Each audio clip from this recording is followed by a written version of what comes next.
I have in front of me here two hyper budget phones, smartphones. I got these on Amazon. The combination of the two of them was like 200 Canadian dollars, which is about 150 American. You can get these for about, I'd say about 75 to 80 US dollars, pretty typically on Amazon. And they're basically two different models of smartphones. So I mean, if you're not looking to get a used phone that probably has a really bad battery life and lots of issues, you know, you can pick one of these up. So this is kind of their rugged phone, which is supposed to be more durable, less likely to break. And this is going to be, you know, their more premium smartphone, which has a better camera in that too. So we'll test it against the Pixel 6 here. I will take some pictures and videos, compare it to my iPhone as well. So we'll test these out in terms of, you know, usability, apps, speed, you know, that kind of deal. And then also pictures as well. How good are the video, how good are the pictures, how good is the audio. Kind of give it a full rundown of these phones to see if they're any good, really. You can see here it has a T610, 2x Cortex, blah, blah, blah, blah, blah. It comes with Android 12. This is like a moderately okay system on SoC. RAM 4 gigabytes, this one says 4. This is the 6 gigabyte model, so you can get 4 or 6. 64, 128. So this is the 6 gigabyte model with 128. Interestingly, the rugged one here has a better SoC. So you can see it has a MediaTek Helio P60, which is actually a decent chip, all things considered. You can still get these on like mid-range Lenovo tablets that come out in like 2023. So that's actually a decent chip. So the SoC is actually better on the beefy one here. However, it has less RAM, so 4 gigabytes versus 6, 64 versus 128 in storage. And in theory, the camera is worse, in theory. Put that back there. Yeah, the case, it actually comes with a case. It feels fine. I mean, it's plasticky. That's plasticky, but it feels like it's covered in like physical headphone on the top, which is nice. Camera on the back, 2 lenses there, so it might have some type of zoom. All things considered, it's actually a pretty sleek looking phone. I have one installed. It actually has a screen protector installed. So physically on it right now, there's actually a glass screen protector. I don't know if you can see that. So it actually comes with that all installed. So you're pretty much one and done. You don't need to buy a screen protector. You don't need to buy a case. And here's the big boy, the rugged one. Yeah, this one's much larger. Is this a case or is this? This might actually be built into it. Waterproof, it says it's waterproof. We'll see about that. This one has 5 sensors and then it has mics built right into it. Pressure relief hole. Flashlight barometer. What the heck? See, I'll get them both charged up and test them out. No issues with this one here. It looks like we're right into the software here. The screen seems to be relatively bright. I'll compare to my Pixel rather than my iPhone because it's Android. Go back out. Yeah, it's bright enough. I mean, this is definitely brighter for sure. But they both look good. You can see the angle there. I mean, again, OLED screen, so it has, you know, basically perfect angles. That's an OLED screen. This one, no, but it's fine. I mean, you don't get, it's not like a TN, it's still an IPS screen. You can see there, it's still legible. Turn off some lights here. And yeah, I mean, it has a flashlight. We'll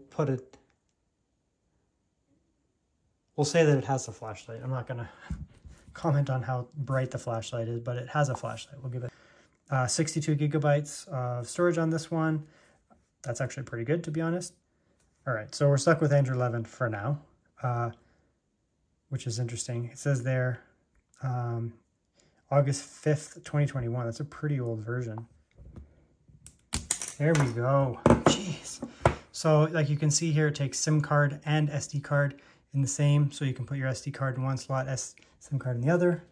Okay, let's put my SIM card and this random SD card in here. I feel like putting my SIM card in this random phone is like just a bad idea. Here, let's make a phone call to, I don't know, Air Canada or something like that. They'll be open 24 hours a day. I'm just gonna go through their message. I'm in my basement, so if it works down here, we'll be fine. Oh, sorry, on speaker, probably turn it down. Oh, it's loud. Welcome to Air Canada Vacations. For English.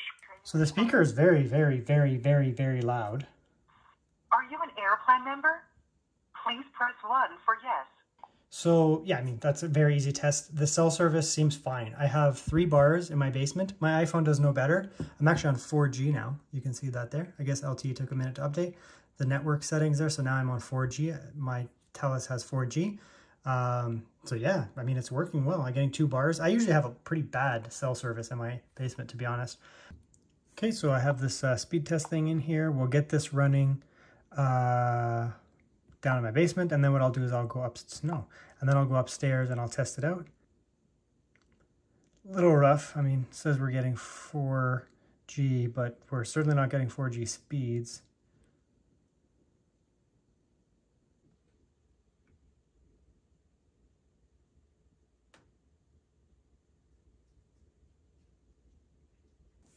Cell phone data was pretty slow. Do mine, I guess. This is the 2023 HP Victus gaming laptop. Yeah, so I mean the speeds aren't fast, but it's fine. To be honest, it loaded up quick. I'm on cell data here. There's no issues here. So I mean, obviously, if you're if you're even watching YouTube, it seems to be fine. It may be rendering at a lower resolution here, 240p. I mean, yeah, let's turn that up a bit here.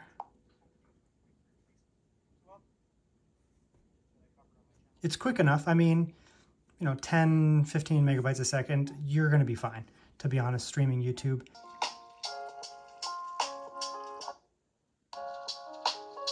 I mean, all things considered, the screen is pretty nice. The sound is fine. Doesn't have any bass. Again, the speaker's here. But if you're holding the phone, you're actually cup it a bit probably and get some audio. I'm looking at this again for the price of the device, and I don't have any issues with it at the price so far. The internet I wish was a little faster, but good reds. Good.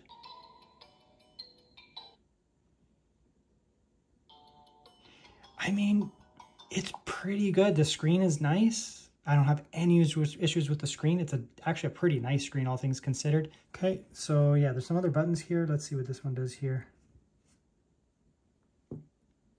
I guess it brings up your generic common tools. So that button there brings up these common tools. That's not actually too far off. I'm in Calgary, so that's probably about right, to be honest. So that's interesting. I'm not sure about that compass there. There we go. Yeah, that's good. Yeah, that's north. Yep, so the compass works fine. And here's a look at the G1 Max. So we can see here the screen. It's actually pretty nice again, no issues. Let's come in here, we'll turn on the flashlight. Flashlight, same idea. It's actually brighter. A little bit brighter than the other one, but again, it's not a very bright one whatsoever. It's just not very bright. It's up to maximum brightness here. It's not. So, yeah, I mean, the screen looks pretty good, all things considered, for the price of the phone. The screen actually looks pretty good. It's not bad by any means whatsoever. This one here has 128 gigabytes, so a lot more storage, double what the rugged model has. So pretty good storage amount built in, to be honest. What type of Android we're on here? So we're on Android 12. So this one here is limited to Android 11, which is kind of unfortunate. This one here has Android 12. The vibration on this is actually a little bit more aggressive than that and a little bit sharper. It actually doesn't really feel any different than my my Pixel. Way faster internet on this, considerably faster. So the other one was getting what was it, 20 megabytes a second? This is 15 times faster. Yeah, this is actually good Wi-Fi on this here. You can see here 300 megabytes a second on both. That's actually really good.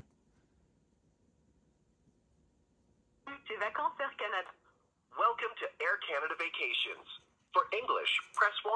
Pour le service en France, please note that calls may be recorded for training and quality assurance purposes. Your airplane Yeah, number, so I mean, followed by the fine. Again, I'm in my basement. Looks like we're getting 3G. The other one was getting 4G, but this one says 3G. Not sure if that makes a difference back to LTE, which is weird. This one was said it was getting 4G signals, but it was incredibly slow.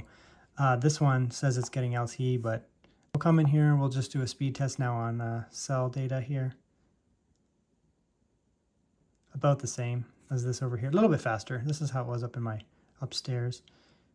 Yeah, it's definitely a little bit faster. So the takeaway here, Wi-Fi on this one is okay. It's 20 to 30 megabytes a second. It's fine. Cell phone speeds suck. Wi-Fi on this is very fast, actually, 300 megabytes a second. That's very, very fast. And cell phone data speeds kind of suck. So it'll be fine. I mean, if you're using cell phone data out and about, I mean, if you have a hyper budget phone, you probably don't have the biggest data plan anyways. I just feel like that would be redundant. So the cell phone data it's okay on both of them.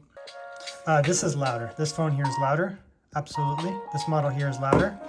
I wouldn't call it quiet, but it's certainly not loud. It's kind of middling. The screen on this is better than that for sure, without context. This was actually a decent screen. This is a nice screen. Let's bring up my my Pixel here. Pixels have really nice screens, especially for the price. This one here is not quite as bright, you can see here, but it's pretty good. Definitely not as bright. I mean, this is a brighter screen, but like that color there is almost oversaturated or something, or like too bright, I guess I'd call it. On my iPhone and on my computer, it's a little bit less. So this is like almost over vibrant here. This is actually, I would say, not more accurate, but yeah, actually it might be. This might actually be slightly more accurate. It's definitely not as bright. Yeah, it's definitely, you know, a pretty capable chip, all things considered. You know, no issues here. It's not going to be, you know, the most potent Snapdragon. It's not going to beat the A14, the A15. You know, it's not going to beat any of these, but it is a capable chip nonetheless, right? So it's actually interesting that you know, this is a super budget smartphone and everything works totally fine and it's actually capable of gaming. Same thing, we'll do Call of Duty Mobile, which again is not the most demanding title, but it can be. It seems to be running fine. It's interesting because the interface, you know, moving around in, you know, just like in the phone itself, like Android, it was a little slow on this one compared to the other one, but the like gaming performance seems to be similar. So I don't know if it's like the GPU is, I don't know, equal between the two of them, but the other one just doesn't have the, you know, the CPU is a little bit better, or I don't know.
Here's some video capture on the rugged phone. It's definitely lower resolution. It's a little bit blurrier, even than the Pro one. We'll see how it looks. Looks fine from what I'm seeing here, as long as it records like it does. Totally fine. Doesn't seem to be adding a lot of weird smoothing or anything like that. That phone itself, but it really does seem to be, you know, lightening the face. You may like that. I mean, it definitely picks up more features. I don't look as sick on this one, but it's definitely lighting it up. Okay, so what do I think about these phones here? Well, they're actually significantly better than I thought they would be. I truly thought they would be pieces of crap, let's be honest. Just unusable, basically e-waste, and they are very, very far from that, to be honest. But I mean, they're both fine. The pictures are fine. The rest of the phones are fine too. The actual chip in this, the MediaTek SoC, is a fully capable chip, the P60. It's fine. Like I said, I bought an M9 tablet from Lenovo with that chip that just came out like a few months ago. It's a totally acceptable chip. On a phone, you're not gonna have any problems with it whatsoever. This one is actually quite snappy when you go through the menus. When you go through the menus here, you know, it's quite snappy. I have no issues with it. Loading up YouTube, it's really, really quick. This one here is a little bit more laggy. It's not bad by any means. Like, it's not like you're gonna use this phone and say, oh my God, it's unbearable, right? It's gonna be still faster than using like a several-year-old smartphone. It's fine, to be honest. It's quick enough, I would say. But definitely this one is a little bit faster. If you're looking for an iPhone type replacement, you know, an Android basic, just day-to-day phone, this one's actually pretty acceptable. The camera's fine. The Wi-Fi is actually very fast on this one. You get really fast Wi-Fi. The cellular is okay. I mean, the reception is fine and the speeds are not great, but it's serviceable. Like, you're not gonna have issues with that. You could still watch YouTube. This is actually serviceable. Again, I got this for 110 Canadian dollars, which is around 80-ish American. I mean, 80 bucks for a new phone, it's fine. And the thing is, like, you know, maybe it'll only last you a couple of years, but it's an $80 phone, right? So I mean, if you need a rugged phone that's kind of like a secondary, you're going hiking and you know, you don't want to bust it up, and if you do break it, it's not the end of the world. This is kind of actually a nice phone. So this one I actually kind of recommend. You could buy an old phone, an old used phone for 80 bucks, and it probably will be beat up. The battery is probably already dead, and it will only last a year or two anyways, at best anyways, if the battery even lasts that long. So I mean, it's really hard to justify, right? So this phone here, you know, I paid quite a bit more. You can get these used, these Pixel 6s in Canada locally for me, for about $300-ish, maybe $250, $300. So, I mean, it's the better buy. Like, I mean, get yourself a used Pixel 6 and you're laughing. Pixel 6, Pixel 6 Pro, it's gonna be a significantly better phone, but it's 2 to 3 times the price. These at MSRP on Amazon are like $240 or something like that, $250. I wouldn't buy them. Like, there's no way. I just get a used Pixel phone. It's only a year old. The battery at worst, you know, might get like 90%, 80%, 85% battery life. But it's just a significantly better phone. So I mean, get the Pixel if you're gonna be paying 250 to 300 Canadian dollars. I thought this video was gonna be me absolutely ripping on these phones and they were gonna be crap and they weren't gonna work whatsoever, but they're fine, to be honest. And if you're looking for a super hyper budget phone around this price bracket, sure. I mean, not bad whatsoever.